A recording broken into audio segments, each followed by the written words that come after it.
Hello all you wonderful people, I am back here with another video for you. I'm in a bit of a good mood because, the NCAA basketball tournament concluded on Monday night, was it? Was it Monday night? Yeah. Always a very exciting tournament to watch. Congratulations to Duke University for winning it all. Not the biggest fan of Duke, but once again, the tournament was fun as usual. And baseball season started up. My O's started off with a win, which is always a good way to start off the season, although there are so many baseball games, it's hard to get excited over one victory or even get all that upset over one loss. It's really not until like the later months where they start really, mattering.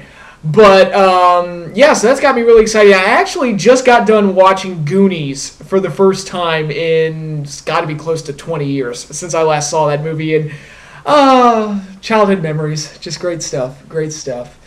I think I like that movie so much because the fat kid saves the day, and I was a bit of a fat kid when I was younger, so it spoke to me. It was just a wonderful film from my childhood. It was great to get to relive that again. But you don't want to hear me talk about that. You want to hear me talk about wrestling. Lots of stuff to get through. First of all, I want to make some corrections from my previous video. I made a couple mistakes, shall we say, incorrect calls, namely the NXT specials being monthly. Apparently, WWE made the mistake of sending out the report with it saying the specials would be monthly instead of quarterly. So the NXT specials, the TakeOver specials, will remain quarterly for the foreseeable future, to which I say thank the Lord, because that would have just, in my opinion, that would have killed the special nature of those NXT specials. So I was relieved when I found out that that was incorrect and that they are going to stay quarterly. I was so happy when I read that. So, okay, thank God we got past that one. Also, I said in the WrestleMania review that Big Show, the Andre the Giant Memorial Battle Royal was the first Battle Royal that Big Show ever won. I was incorrect. I forgot his run in WCW. He was one of the winners of the World War III Battle Royal. Not one of WCW's better ideas, I'm sorry to say, but basically it was a shitty Royal Rumble. For those of you that don't know about the World War III Battle Royals, it was basically a 60-man Battle Royal with 3 rings. And it looked cool in the setup. Like, the setup actually looked cool. But at the end of the day, it was a 60-man Battle Royal. So it didn't really gel all that well. And it didn't have that kind of spectacle that the Royal Rumble has to it. But it was clearly WCW's attempt at trying to create their own version of the Royal Rumble. It just didn't really work. But Big Show, the Giant back in those days, was one of the winners. He was actually the one that I forgot about, because when somebody in the comment section mentioned that Big Show had been a World War III winner, I was like, really? Savage? I remember Nash. Savage won the first one. I remember that. That one was for the WCW title, and they did that whole screwy thing where Hogan got dragged under the ring and didn't really get eliminated, but the ref missed it, so Savage won, and all that hokey bullcrap. But I remember Savage won the first one. I remember Nash was one of the winners. I remember Scott Hall was the winner in '97. But Big Show was the '96 winner, and I must have completely forgotten about that. That's the one that I have no memory of, but I guess I could always watch it on the WWE Network for $9.99, right? That's so clever. But yeah, he also, going back to Big Show here, he also won the WWE ECW Battle Royal in 2006 when they did that WWE versus ECW television special. And I do remember that. That was when Big Show revealed he was the newest member of the ECW roster, and because when I think ECW, I think Big Show. Granted, it was a revival of the brand, not necessarily a nostalgia trip, but it was one of the reasons that ECW brand didn't really work is because it was clearly just a WWE C show. It wasn't anything that closely resembled the spirit of what ECW was initially all about. And there's no way that the WWE could recapture that. For any kind of sustained period. All right, a one-off nostalgia show, sure, but as its own show, there's no way WWE would have been able to sustain that. No way, and I wasn't surprised that it didn't really work out. But yeah, Big Show was the winner of that Battle Royal. So, correcting my mistakes and my missed calls there. But, got that out of the way. Also, a couple other wrestling updates. Lucha Underground has kind of restarted now that they got through all the big blow-off matches that they did throughout the month of March, like the Grave Consequences match and the Bull Rope match and the Street Fight and the Cage match. Now they're kind of back to they're in build-up mode again, and they're sort of doing a reboot, and it looks like we're getting a feud between Johnny Mundo and Alberto El Patron, which that could be good. That could be a lot of fun. Hopefully it is. The thing that really caught my interest, though, is that they're doing the Trios tournament, which is basically a tag team tournament with 6-man tag matches. So there's going to be 3-man tag team champions. And obviously that's big in Lucha Libre tradition. So I think it's really cool that they're integrating that into the show. And I think it's a nice, again, it's a way to get something that's traditional wrestling, which is tag team wrestling, establishing a new champion, a new set of champions, and but presenting it in a way that's unique to this brand. Because obviously most American audiences don't watch Lucha Libre, so they don't know about the history that goes on there. But this is an English-speaking show. This is made for American audiences for the most part. I mean, obviously there's a Spanish-speaking version on some Spanish channel. I forget the name of it. But, they're trying to branch out, reach new audiences, and do all of that stuff. And I think that's a good way to get something that's familiar to wrestling fans, but also different and makes the brand more unique. So that's cool, and I think it's fun, and I look forward to watching that whole tournament unfold. I've actually got a lot of tournaments, wrestling tournaments to look forward to in the next few months. I'll cover that in a little bit, but yeah, that should be fun. And I think it'll be a nice little attraction for Lucha Underground, and hopefully it has a nice payoff. What else? NXT, I was not a fan of last week's episode. Many of the matches came off as a little clunky and a little awkward. Some of the promos were real good. I think they're building up some good things. I think Rhino is a good addition to the roster. I actually like having him there. And I can't wait to see him start working with more of the meaningful talents. I think he could do some... I've been singing Rhino's praises for most of his career. I think he's a very energetic... very exciting, believable brute of a talent, and is a lot of fun to watch. So whenever he's around, typically it brings a spark to the promotion. So yeah, I've always liked Rhino, and I think he could add something to NXT if he's allowed to kind of spread his wings and do just that. So hopefully that works out. I did enjoy the Hideo Itami Tyler Breeze 2 out of 3 falls match. It wasn't long enough, no. I felt like it needed a little bit more time to really get the 2 out of 3 falls element to work. Because, if a 2 out of 3 falls match is under 15 minutes, you're not really capitalizing on the whole appeal of the gimmick, which is that you're getting 3 matches for the price of 1. And you didn't really get that here because they kind of blew through the first 2 falls fairly quickly. So, but overall, I thought it was a good match. But all the other matches just kind of felt clunky to me, and I don't know. That was one of NXT's weaker efforts, at least in terms of the in-ring product. I think the second best match on the show was the Rhino squash match, because I was like, oh yeah, Rhino killed a bitch. That's awesome. Like the Bayley and Emma match, which I thought would be good. That one was awkward. The tag match, Lucha Dragons versus Blake and Murphy, which I feel like I've seen a dozen times at this point. That one came off as awkward again. I mean, I don't know. Their matches just don't work with me.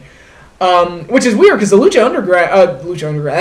Lucha Dragons are doing really well in the main show, which I'll get into that when I talk about Raw. But yeah, not one of my favorite NXT episodes this week, but hopefully they bounce back. And typically weaker shows with them are the exception, not the rule. So I'll let this slide. But yeah, let's go into Raw. Obviously, they're coming off of WrestleMania, and last week's Raw had that huge angle with Brock Lesnar, so that left a positive taste in people's mouths. So, okay, let's see what WWE does now that Lesnar's not on TV.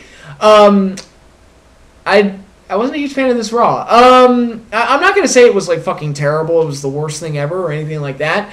But it was just dry. It was the main angle of the show just didn't really work for me, which was, they're doing the 3-way contenders match main event, which, okay, that's fine.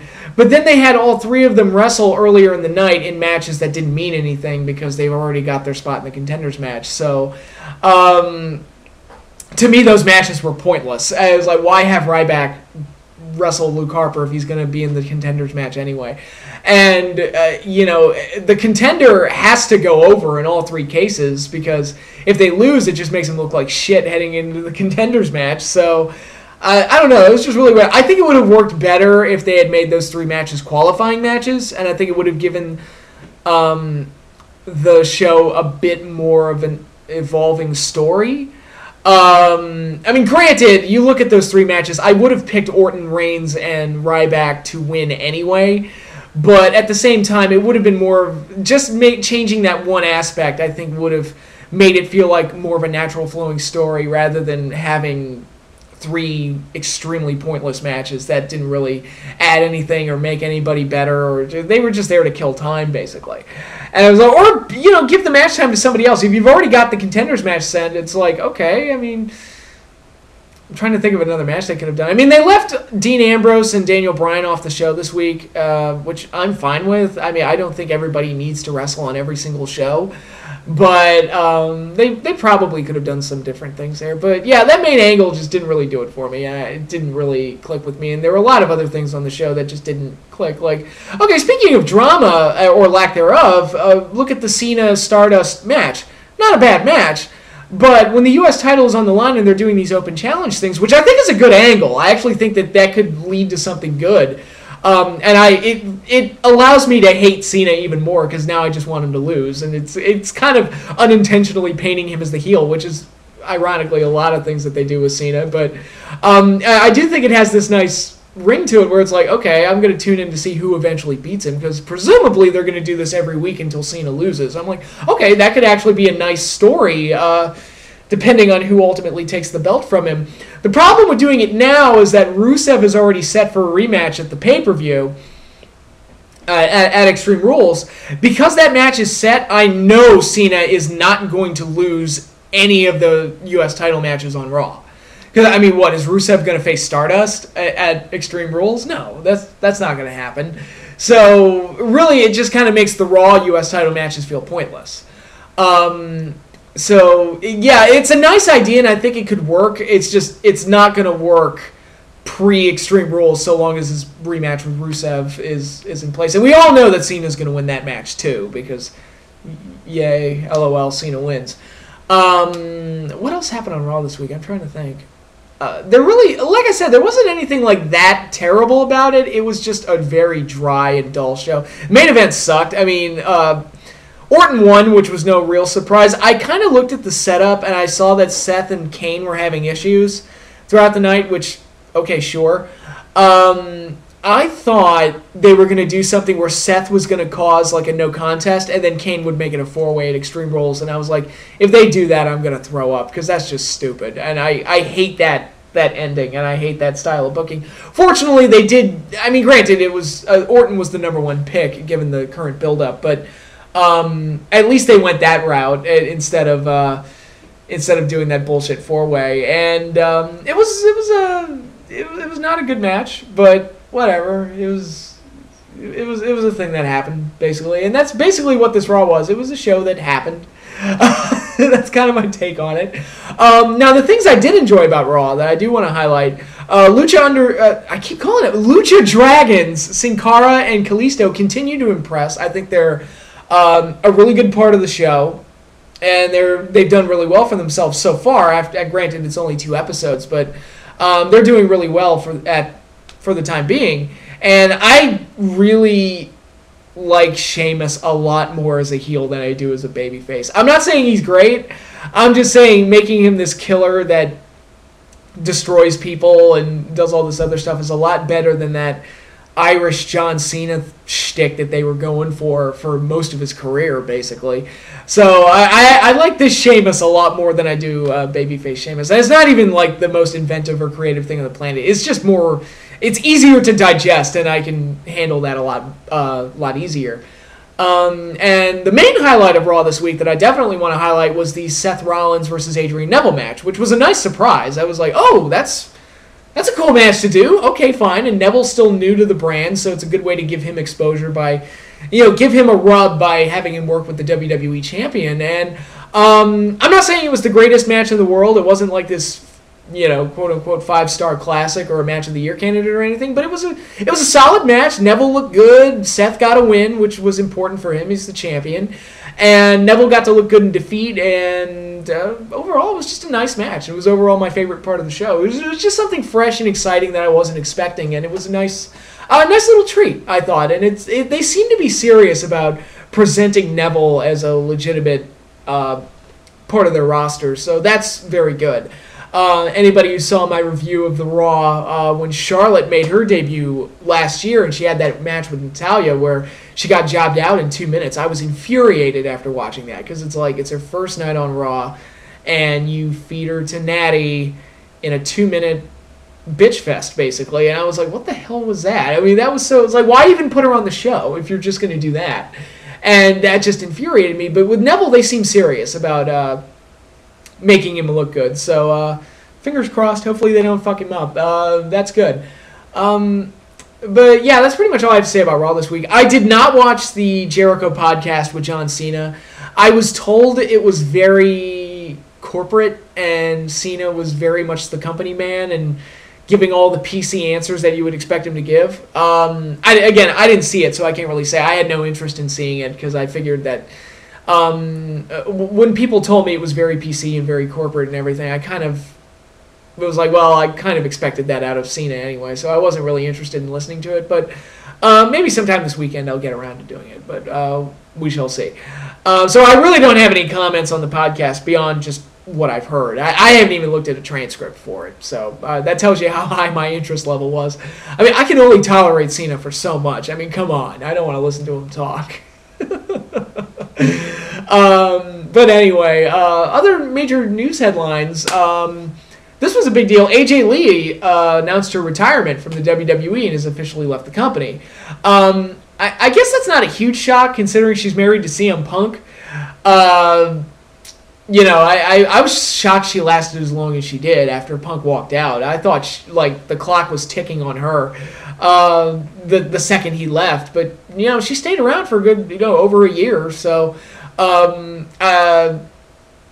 so good for her. But I can't, like I said, I can't say I'm overly shocked by this. I will miss AJ, and I will give her a ton of credit for being the girl, the diva, the woman performer, whatever you want to call her. She was the one that by some miracle got over, and the WWE kind of latched onto her. It was like, oh my God, we can actually make a star out of a woman, and we can actually get people to give a shit about women's matches, because people don't forget, people don't remember, right after Trish and Lita were gone, we went through this period where if you were a talented women's wrestler like Natalya, or even somebody as seasoned as like Mickie James, who had been there she was there for a whole year before Trish and Lita left and was great, but it felt like once Trish and Lita were gone, like the WWE took any talented girl, pushed her down the card, and then they took all the supermodels and pushed them up and rammed them down our throats, and they all looked the same, and they all did the same thing, and none of them were really all that interesting. For the most part, I don't want to generalize, but they would do things like give Natalya a farting gimmick. I remember there was one period where you had Serena Deeb, who's a trained worker and really quite good. You had Natalya, you had, I believe there was one other one, and they were the valets. And then you look at who the wrestlers were. It was Kelly Kelly, Maurice, Eve Torres, and this is before Eve Torres was even remotely polished, and the Bellas before they were even remotely polished. So it was like, why are all the models wrestling and all the wrestlers being the valets? That seems really odd to me that that's what's going on here. But yeah, it was just a really strange time, and overall, the women's matches got more and more insignificant. They got more and more underutilized, and it got to a point where the Divas matches were strictly just filler, and they didn't matter, and nobody cared. And then along comes AJ Lee, who, again, by some miracle, managed to get over. And I remember being infuriated with the WWE because I noticed it's like, oh my God, AJ's getting over. I think there's a character here. I think the fans are getting invested in her, and she's trained to work. So I think that there's something to do here, and maybe she can be the key to getting people to reinvest in women's wrestling again. And then they turned around and they made her the authority figure. I was like, no, don't do that. No, you can get people to care about women's matches again because they already care about this character. And I don't care what anybody says. You have to get the fans to invest in the characters. That's more important than even in-ring ability. In-ring ability can help do that. Promos can help do that. But at the end of the day, you've got to get them to care. However you do that, you know, that's something you're going to have to figure out. But if you can't get them to care about what you're doing, then all the flips and dives in the world are going to be worth a hill of beans. I mean, I talk all the time about how Roderick Strong bores the holy hell out of me. It's like, yeah, he's a good athlete, and yeah, he has some cool backbreakers, but there's nothing there. There's no substance there as a character. And the way he carries himself and the way he presents himself, I'm not seeing this obvious greatness that everybody that pushes Roderick Strong says that he has or whatever. Not to where, I mean, I could probably rattle off 20 guys that are better than him and that came up through the same time period that were better than him.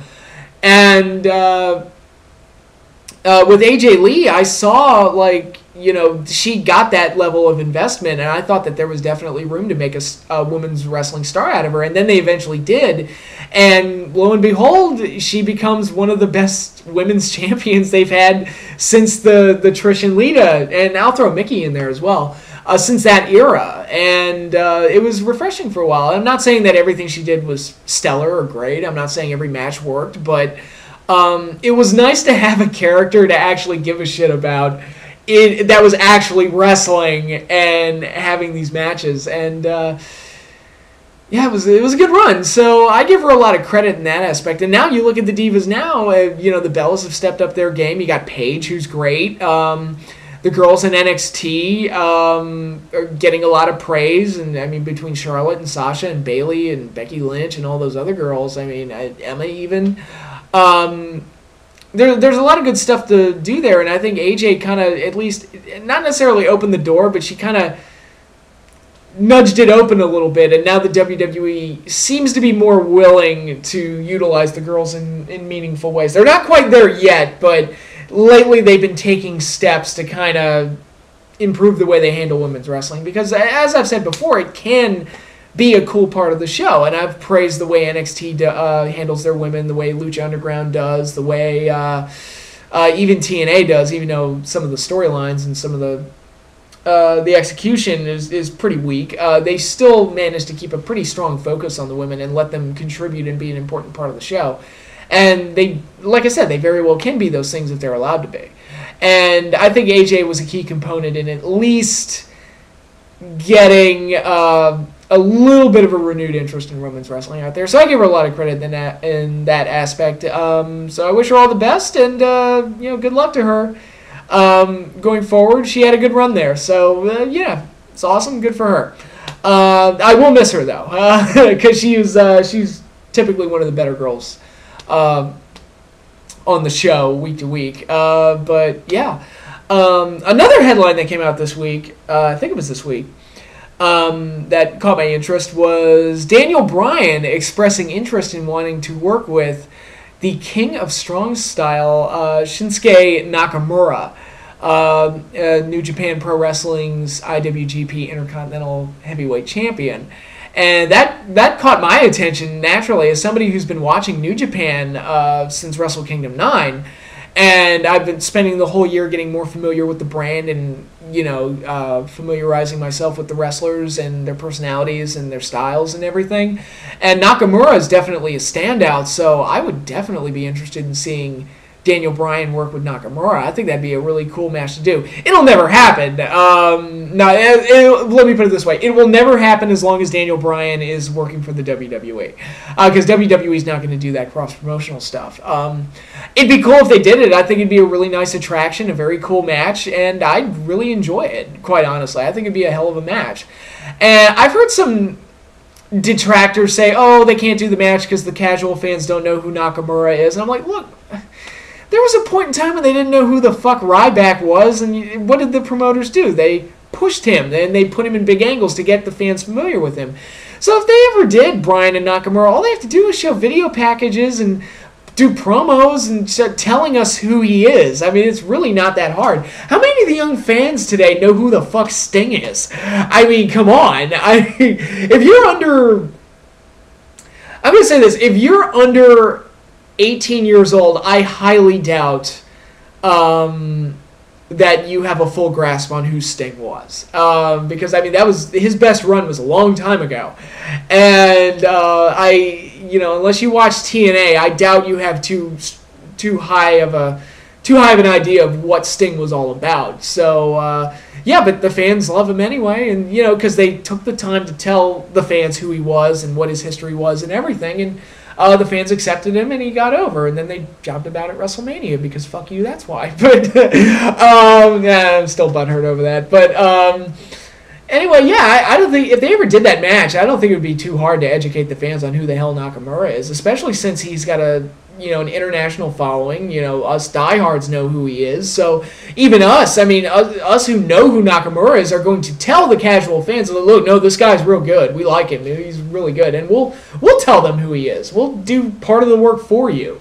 So that excuse I thought was pretty weak. I was like, no, I mean, you're the promoters. You can tell them who he is. I mean, how hard would that be? But yeah, Battle of the Intercontinental Champions is a match I'd really like to see. I think it'd be a hoot and a half to get to watch that match. I think it'd be great. And actually, it got my creative juices flowing. Oh man, if WWE and New Japan did like their own full-fledged interpromotional card, I think that would be just amazing. And that's one of those shut up and take my money type of things, especially if if the show's in Japan, because I think New Japan would probably have more control over it. I think it would be a much better show, quite honestly. But, whatever. Not that WWE's incapable, it's just that they don't always put their best foot forward. But, yeah, Daniel Bryan and Nakamura, I think that would be a hell of a match, and one I'd be very interested in seeing.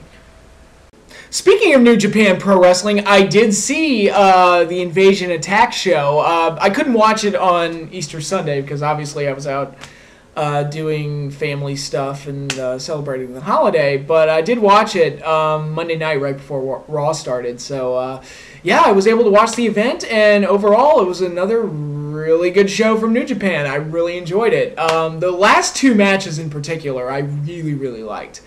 My only complaint about the show, and I'm seeing this as a bit of a pattern with New Japan's big events, they are doing way too many of these like 6-man and 8-man and 10-man tag matches, and they seem they seem like the Raw main events, actually, where we talk about, like the one I talked about post-WrestleMania, where they just take a bunch of feuds and they just cram them together to make a match. It's like, oh, it's a big match, but it's really not, because it's not really advancing anything or accomplishing anything.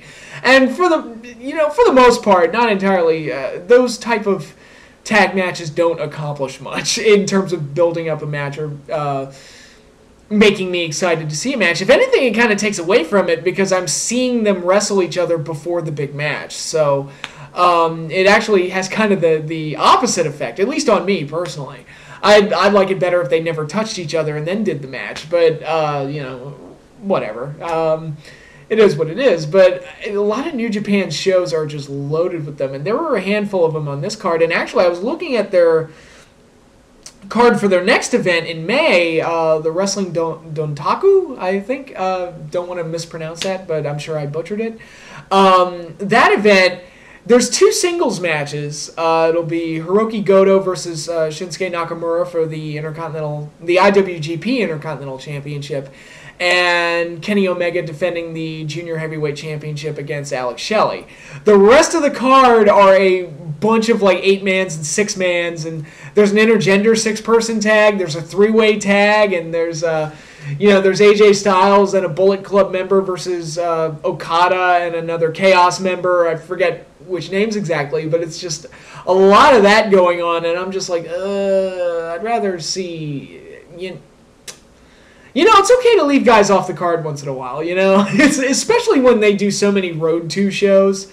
It's okay to leave guys off the card and, kind of trim the fat a little bit. Because that was the major downfall of WrestleMania 2000 to me, was that they crammed everybody onto that card. It just made the card look bloated. And The defining characteristic of that card is that there's only one singles match, and it's the Cat versus Terry. So go figure. And that one even has a special guest referee with Val Venus. So they literally did their damnedest to cram everybody onto that card. And that it just makes the card seem bloated. I remember some of TNA shows back when Russo was booking. There would be a battle royal on almost every show. There was that one Lockdown where you had the Cuffed in the Cage match, which crammed 12 people into it. You had a Lethal Lockdown match, which crammed 8. You had there were various tag matches where there shouldn't have been tag matches. There were just a bunch of weird ones. There was an escape match as usual, so that was 6 guys right there. There was a women's, I think it was the Queen of the Cage match. I think that crammed at least 10 girls onto the card. So there was a lot of cramming going on, and unfortunately New Japan, they kind of, every card has to have at least 3 or 4 of those, and I'm like, nah, you can scale back on that a little bit. Like the Tanahashi Yano feud got a good start. I mean, when Yano got that shocking win over Tanahashi in the New Japan Cup, unfortunately since then it's just been a bunch of tag matches where Tanahashi's team loses all the time. And it's becoming less and less interesting. It's like, all right, are we going to have another singles match between these two, or what? Is this just going to be wash, rinse, and repeat every single time? And actually, that match, the real highlight was the closing segment between Sakuraba and Shibata, and they're not even part of the story. It's really, because like I said, the story's about Tanahashi and Yano, but they're like MMA-esque exchanges I thought were pretty cool, actually, and actually kind of made that match worth something, and it had nothing to do with the key story that's being promoted here. Again, I'm not saying the matches are bad. I'm just saying when you have a card with 3 6-man tags on it, it feels a little bloated after a while.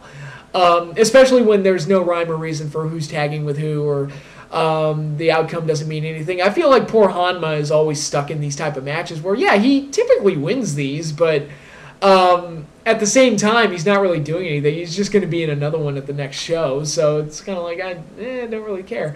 Probably the best one of all those kind of thrown together, cram guys into it tag matches. The best one on this particular Invasion Attacks card was Nakamura, Ishii, and Yoshihashi versus oh God, who was it? It was Makabe, Goto, and Naito.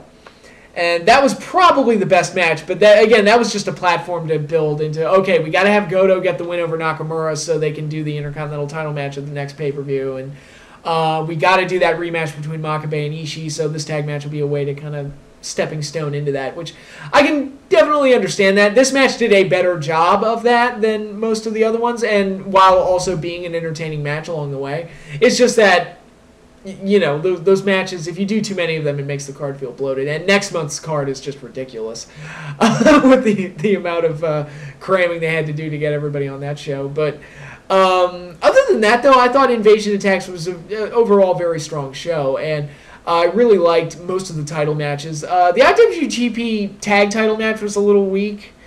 It was a little awkward, I think, because I'm not used to seeing the Kingdom work as babyfaces.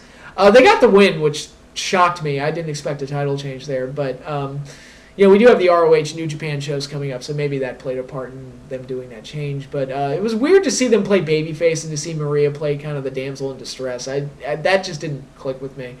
As well. And again, not knocking anybody. I just was like, I like seeing them more as heels. I like Maria more as an instigator rather than a damsel in distress, but that's just me.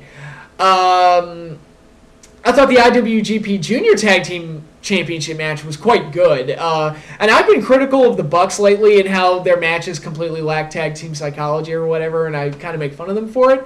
This match, they grounded themselves a little bit more here, and I kind of liked it.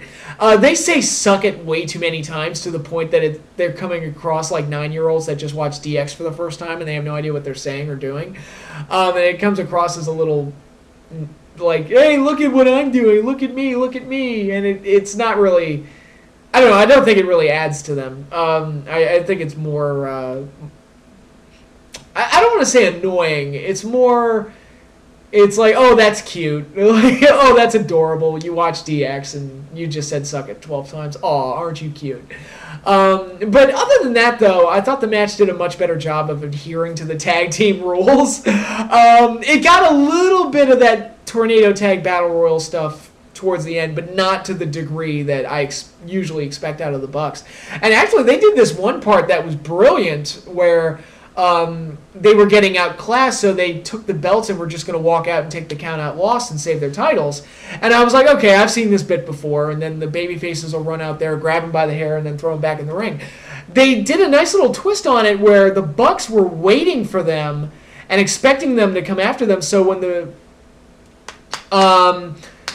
when Beretta and Romero followed them up the ramp, they quickly got a double super kick in and then ran back to the ring to try and beat the count and then wait for the babyfaces to get counted out. And I was like, that was actually a really good, like, you know, using the rules to your advantage. And, you know, it's a nice heel tactic and all that other stuff. So I thought that was pretty clever and actually really well done. It was actually my favorite spot of the match because it involved using the rules of the match to their advantage and tricking them and feigning cowardice just to kind of lull them into a false sense of security. But overall, just things like that made the match work. They actually did a better job of keeping track of who the legal man was, which I always appreciate that. And it was just a really good tag match overall. And in the end, again, I have to say I was shocked by the title change. I did not expect Beretta and Romero to win the titles because they're still a fairly new team to me. But you know, it's nice to freshen it up because I feel like most of the matches I've seen, it's been Red Dragon and the Bucks. So, you know, it's nice to kind of get another team in the mix and freshen it up a little bit. So overall, I did really enjoy that match, and that was really good. I thought the IWGP Junior Heavyweight Championship singles match was also very good. Kenny Omega defending against Mascara Dorada. And Dorada did a lot of really, really cool things in there. That's like, man, it was kind of like a stunt show with Omega basically just being there to catch Dorada at the right time. But for that, I thought it was very entertaining and very good, and I really enjoyed it. So, okay, that was a pretty solid title match. I really liked it. So you have all of that going on. And then you have the final two matches on the show, which were Kazuchika Okada versus Bad Luck Fale and the burn-off to their feud, and AJ Styles defending the IWGP title against Kota Ibushi. And I thought both matches were great, especially the main event. I thought the main event was absolutely stellar. And, you know, I think when I do my top 10 matches for April, I mean, that match is probably going to be hard to beat. I really, really like that main event. But starting with Okada versus Fale, I'll say it again. I've had people tell me that Bad Luck Fale isn't that good, and I don't know what they're talking about. I think he's great. I think he's a really, really solid big man. And this match was just very good. It was an appropriate feud ender. Couple of hard shots. That tombstone made me cringe because I thought Okada was going to drop him on his head, but thankfully they got it off okay. Okada got his face fucked up. I think Bad Luck Fale landed on top of him awkwardly on a German suplex attempt, and it just kind of bruised his face up a little bit. Oh, well, a lot. It was very noticeable. But, yeah, what I liked about this match is that it was Okada sold Fale's size to where Fale's size actually played a key role in the match. So when he did hit that big spot where he hit the tombstone on him, it actually felt like a big deal. It actually wasn't, you know, because I've seen a lot of big guys go out there and they get suplexed the entire time, and then, you know, actually, key example of that, Brock Lesnar versus Big Show at Survivor Series 2002.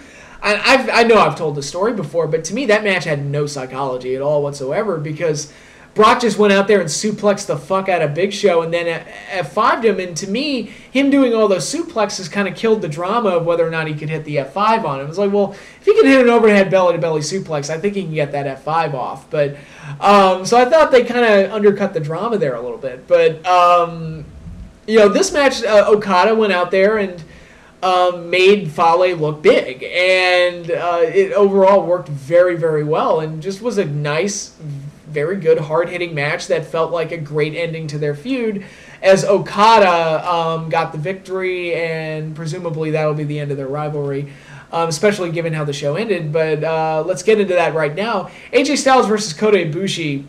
for the IWGP Heavyweight title was outstanding. I mean, that was a fantastic match. I was on the edge of my seat the whole time while watching it, knowing that the match was had already taken place because I was watching it the day after, and I was blown away by it. I thought it was just an outstanding, really good, very athletic, hard hitting. They were doing things I've never seen AJ Styles do, and for a guy that's done so much in the ring, you kind of expect that you've seen everything out of it, and there was stuff in there that was just very cool, like the trading Pele spot. I thought that was cool. I thought the stuff that they did, that whole sequence they did with Ibushi threatening to flip off the top, and he came down, landed on his feet, and AJ gave him a German suplex outside the ring, and all sorts of crazy stuff going on in this thing. And it was just a lot of close falls, and again, there were a couple times where I thought Ibushi was going to get dropped on his head, but overall it was very exciting, very entertaining, great main event, and I loved it. And the finish was particularly, I praised the Seth Rollins Randy Orton curb stomp finish from WrestleMania. This one might have topped it, where Ibushi was going for the Phoenix Splash, and Kenny Omega got up on the apron to distract him, although reluctantly, because there's a history there and they were former friends, and Omega looked reluctant to cause any kind of harm towards Ibushi, so he didn't really physically do anything, but he did distract him. That allowed AJ enough time to stand up on his feet. Kota Ibushi comes off the top for the Phoenix Splash, and AJ Styles fucking catches him and then turns it into the Styles Clash. That sounds physically impossible, but I was just blown away that they were able to pull that off so seamlessly. Wow, that was a killer finish. Killer finish. Loved it. And just an outstanding main event. And like I said, it's going to be hard to beat that one come the end of the month when I talk about my favorite matches for the month of April. That was a great one. But yeah, Invasion Attack, very, very good, and we got some build-up to some future things down the road. Like I mentioned, they're building up Ishii versus Makabe. That's coming up at the end of the month, I think like April 28th. I'm definitely going to try and watch that because I've wanted that rematch since Wrestle Kingdom 9 when I saw their first match, and I just loved it. And, the idea that we're finally getting that rematch, I'm like, Wayne Campbell, excellent. We're getting Nakamura versus Goto for the Intercontinental title at the next pay-per-view. I don't think the card itself looks that great, but that main event should be really good. They built up Omega versus Shelley for the IWGP Junior Heavyweight title. That should be a really good match. That's really the two singles matches on the next pay-per-view are the only reason I'm even going to bother checking it out. What else are they building? Well, we've got the New Japan Ring of Honor interpromotional shows coming up. I saw War of the Worlds last year, and I enjoyed it. And hopefully, I believe they're doing 3 shows, and hopefully those shows turn out really well, too. And I think it could be really fun and exciting, and they could get some really good matches out of it. So I'm looking forward to those as well. So you got that to look forward to. Then in June, they're doing the Best of the Super Juniors tournament, which that could also be a lot of fun, and I'm looking forward to that because, again, that's going to kind of break the monotony of the, throwing all the tag matches together and kind of give us something a little bit different, and it allows them to hold off on their big IWGP Heavyweight title match because at the end of Invasion Attack, Okada attacked AJ Styles, setting up that match. So we're going to get Kazuchika Okada versus AJ Styles for the IWGP Championship in July. I believe the show's called Dominion. And that's a shut up and take my money type of match. I definitely want to see that match. AJ versus Okada. Okay. I want to see it. That's something I'm really looking forward to, and I got to wait 3 months for it. So that's going to be a tough wait, but it'll be worth it all the same. Again, I've talked about it before. I don't believe the world title has to be defended on every single pay-per-view, and there is room to space it out a little bit. That's people criticize the Lesnar title reign for that. I didn't. I was like, no, that's fine. I like that he doesn't show up all the time and doesn't defend the belt all the time, and we actually get it actually feels awesome when he shows up. It actually feels special, so the matches feel special as a result. I wouldn't have had him work with Cena 3 times, but guys got limited title appearances, and they have him work with Cena for 3 out of the 4, and it's like that seems like a waste. But I like the idea of him spacing out his title matches, so I don't mind. I mind, but in a good way. It's like, oh god, I gotta wait all the way to July to see that match. Oh, I can't wait. It's exciting. It's not so much impatience, it's excitement. It's like, oh man. And you don't get that much in wrestling anymore. So I'm definitely looking forward to that. And then right after that, we're getting the G1 Climax throughout the end of July and August. They actually announced the show dates on this show, Invasion Attack. So this will be my first G1 Climax. There's no way on earth I'm going to be able to watch every single one of those shows and all of those matches, because it's going to be, with the round robin format, I mean, it's over 100 matches, so it's going to be tough to watch all of it, but I'm definitely going to try and check out as much of it as I can, and I'm really excited for it because I want to see how it plays off and how it does, and see what all the big deal is, because I've been hearing about the G1 Climax for years, and I never actually watched it until New Japan on Access TV showed some of the matches from the tournament, and I love the format. I think it's a really cool idea, and I think it's really exciting. So, yeah, I can't wait for it. I really want to see it. So, New Japan, they've got a lot of great stuff lined up. I'm getting really excited for some of the stuff they're going to do. The card in May looks kind of like a throwaway, but other than that, I'm like, man, I'm really excited for all the stuff they're going to do. I mean, this could be great. Could be exciting. It's a fun time. So if you're not subscribed to New Japan World, or if you're not following New Japan, now might be a really good time to start doing it, because they've got some pretty awesome stuff lined up. But yeah, that's really exciting and everything. But that is all I have for now. I've rambled on enough about WWE and New Japan, all sorts of other wacky things. But yeah, thank you once again for watching this video. I will try and have another video up sometime this weekend, so stay tuned for that. But until then, peace out, everybody.